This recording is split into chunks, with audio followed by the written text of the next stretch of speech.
For the information of our men in uniform, be it military, police, guardia, marines, mayroon pong group ng mga tao sa Pilipinas na ang tawag ay birdwatchers o di kaya birders.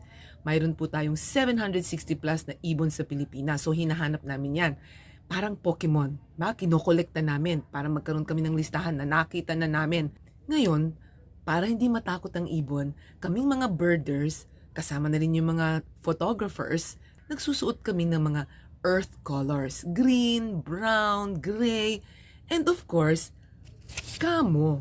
Kaya yung mga ganitong camouflage para mas magbe-blend kami sa environment. So, hindi ho lahat ng naka-camouflage pagdududahan nyo. Lalo na kung mayroon kaming suot na binoculars. Matatalas ang mga mata nyo. Kita nyo naman, hindi ito baril. Men in uniform are trained. Dapat matalas ang mata nyo. Trained kayo. Sila po ay telescope, spotting scopes, mga bazooka cameras, at itong mga maliliit na bridge cameras. Civilian din kami na dapat pinoprotektahan ninyo. Also, camouflage is a fashion statement.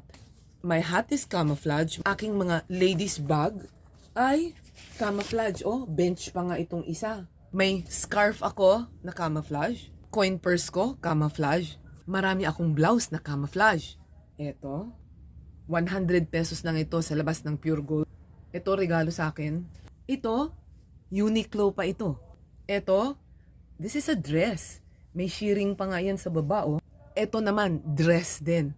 Ayan, mahaba. Diba? Ang ganda niyan. May arm sleeves din akong camo. Medyas, pantalon. Please be aware na maraming mga Pilipino ngayon ay nahuhumaling na sa hobby na bird watching. May mga 240 plus birds tayo na endemic, meaning tayo lang ang meron. Pero hindi lahat na sa Metro Manila. They're all over the Philippines. So bumabiyahe kami kung saang isla man yan o saang sulok ng Pilipinas pinupuntahan namin. Baka gusto nyo rin, i-message nyo lang ako, I can take you birding.